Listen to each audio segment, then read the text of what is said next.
नेताजी ने आमंत्रित किया था चेन्नई राम को। प्रश्न और शंकाओं से घिरा, उधेड़बुन में डूबा चला जा रहा था वह उनकी विशाल कोठी की ओर। नेताजी उसे उपकृत करना चाह रहे थे। वह सोच रहा था, सोच ही नहीं, खो गया था एक लोककथा में, जिसमें एक राजा था, ब्राह्मण था और उसकी पत्नी। उस राज्य की परंपरा थी कि नववर्ष तथा अन्य त्योहारों पर राजा वस्त्र, अनाज, धन आदि दान करता था। उस दिन राजा हर्ष और उल्लास से धर्मार्थ कार्य में लगा हुआ था। अपने राजमहल के बाहर विशाल प्रांगण में, वहीं दूर एक पेड़ की छाव में एक ब्राह्मण बैठा यह सब देख रहा था। दिन ढलते ढलते दान ग्रहण करने वालों की पंक्ति जब समाप्त हो गई तो राजा ने उस वृक्ष की ओर देखा। वह ब्राह्मण धीरे से उठा और राजा के सम्मुख खड़ा हुआ। राजा ने उसे करबद्ध प्रणाम किया और विनम्र शब्दों में पूछा, विप्रवर, आज्ञा दीजिए, मैं आपकी क्या सेवा करूं? वस्त्र, आभूषण, अनाज या कोई और इच्छी वस्तु? ब्राह्मण ने कहा, हे राजन, ये वस्त्र, आभूषण, धन धान्य सभी जनता के परिश्रम का फल है, जो आपकी संपत्ति के रूप में आपके भंडारों में कैद है। त्योहार उत्सवों पर आप मुक्तहस्त से इसे ही धर्मार्थ के नाम पर अपनी प्रजा को लौटाते हैं और प्रजा का अनुग्रह प्राप्त कर उसके मुख से निकली जयकार से मुदित हो आत्मसंतोष पाते हैं, अपने अहं की संपूर्ति करते हैं। राजा ऐसे निर्भीक वचन सुनकर उस निडर ब्राह्मण का मुख निहारने लगा, जो अपनी तेजस्विता से दिपदिपा रहा था। कुछ क्षण विचार के पश्चात राजन ने विनीत भाव से कहा, विप्रवर, आपका कथन सत्य प्रतीत होता है, परंतु मुझे आपकी सेवा का अवसर अवश्य दे। ब्राह्मण ने कहा, राजन, मैं तुम्हारी भावना को सम्मान देता हूँ। यदि तुम्हारे पास अपने पसीने की कमाई से अर्जित धन या वस्तु हो तो मुझे स्वीकार होगी। क्षमा करना विप्रवर, स्वयं के परिश्रम से अर्जित कुछ भी नहीं है मेरे पास इस समय। तो फिर ठीक है राजन, मैं चलता हूँ। और ऐसा कहकर वह ब्राह्मण अपने गंतव्य की दिशा में मुड़ गया। राजा को क्षोभ हुआ।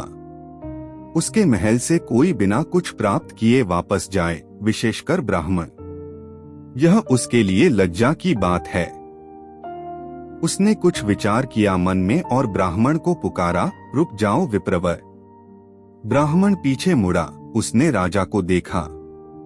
विप्रवर, कृपया कल शाम इसी समय पुनः दर्शन दीजिए, मेरा अनुरोध है। ब्राह्मण ने सहमति प्रकट की और एक धर्मशाला में जाकर ठहर गया। राजा चिंता में पड़ गया। उसे अपना वचन निभाना था। दूसरे दिन वेश बदलकर बिना किसी को सूचित किए अपने राज्य में निकल गया। उसने अनेक स्थानों में जाकर लोगों से काम मांगा, किंतु सफल नहीं हुआ। अंत में वह समुद्र किनारे पहुंचा।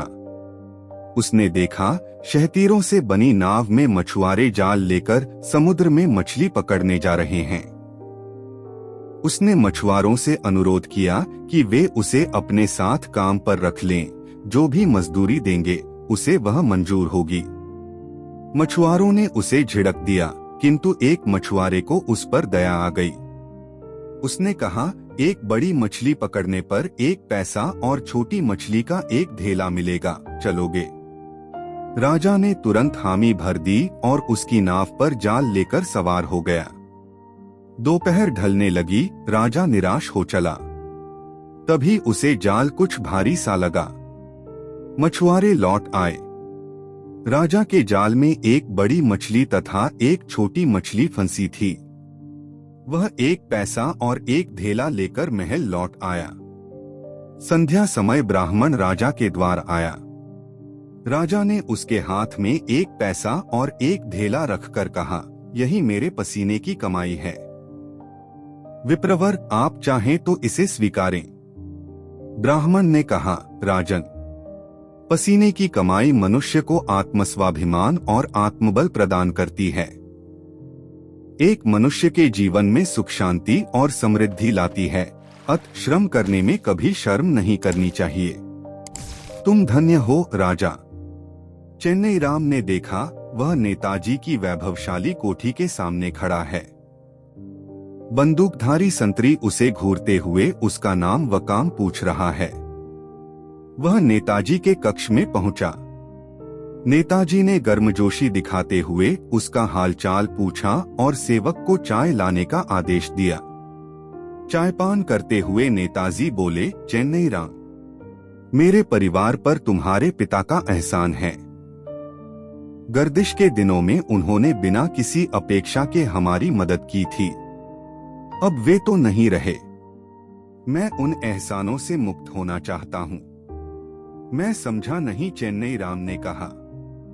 देखो, तुम पढ़े लिखे हो, पत्रकार और लेखक हो, तो तुम मेरे व्यक्तिगत सहायक बन जाओ। क्या काम होगा? चेन्नई राम ने पूछा। कुछ खास नहीं, मैं बहुत सी संस्थाओं को दान में एक भारी रकम देता हूँ। इसके अलावा गरीबों में अन्न वस्त्र बांटकर उन्हें मदद करता हूँ। उनके बच्चों को स्कूल में एक टाइम मुफ्त खाना देता हूँ। इन सब के बावजूद विपक्ष दल वाले मुझे बदनाम करते हैं, आरोप लगाते हैं कि घोटाले करता हूँ आदि आदि। तो मैं इसमें किस प्रकार आपकी मदद कर सकता हूँ, आपके काम आ सकता हूँ? तुम लेखक और बुद्धिमान हो। अपने लेखों द्वारा तुम मेरी छवि सुधार अभियान चलाओगे। विपक्षियों की कमजोरियों को खोजकर मुझे बताओगे और मैं अपने भाषणों में उन्हें नंगा करूंगा।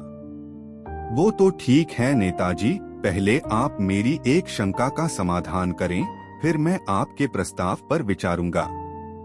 कहिए, तुम्हारा क्या प्रश्न है? क्या शंका है? चेन्नई राम के मस्तिष्क में पुनः वह लोक कथा अवतरित हो गई जिसमें डूबा वह नेताजी के द्वार तक पहुंचा था। चेन्नई राम ने कहा, आपके पिता ने और आपने गर्दिश के दिन देखे हैं।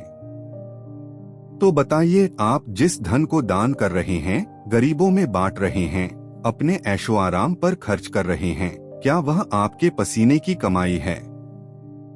नेताजी ने इस प्रकार के वाहियात प्रश्न की अपेक्षा नहीं की थी। उन्हें लगा इसका दिमाग या तो विपक्ष वालों ने फिरा दिया है या वह पागल हो गया है। फिर भी समाधान जरूरी था। बोले, देखो चेन्नई राम, नेता बनना आसान नहीं है। क्या क्या हथकंडे अपनाने पड़ते हैं। गुंडों शोहदों की सुननी पड़ती है, उन्हें पालना पड़ता है। जनता को भाषणों द्वारा चिकनी चुपड़ी बातों में फंसाना पड़ता है। सपने दिखाने पड़ते हैं और जरूरत पड़े तो उन्हें आपस में बांटना पड़ता है। इन सब सुकर्मों में पसीना ही नहीं आता, पसीने की धार नोटों और शराब की तरह बहानी पड़ती है। तब कहीं जाकर चुनाव लड़ते हैं, जीतते हैं और कुर्सी की जोड़तोड़ करते हैं। एक बार कुर्सी हाथ आ जाए तो दौलत का अंबार लगता ही है, किंतु इस कुर्सी की रक्षा के लिए भी पसीना बहाना पड़ता है। अब तुम ही बताओ, यह सब पसीने की कमाई है या नहीं? चेन्नई राम नासमझ सा नेताजी का मुंह ताकता उस अधूरी लोक कथा के अंत में भटक गया। ब्राह्मण देवता राजा से प्राप्त एक पैसा और एक ढेला लेकर रात्रि में अपने गांव लौटकर जब पत्नी के हाथों रखते हैं तो वह अपने पति की बुद्धि से दिवालिया घोषित करती हुई क्रोध में उन सिक्कों को अपने घर के पिछवाड़े फेंक देती है, जहां कुछ समय पश्चात वे सोने और चांदी के सिक्कों से लदे पौधों में फल गए थे। चेन्नई राम नेताजी के पसीने की कमाई के फल के बारे में सोचने लगा।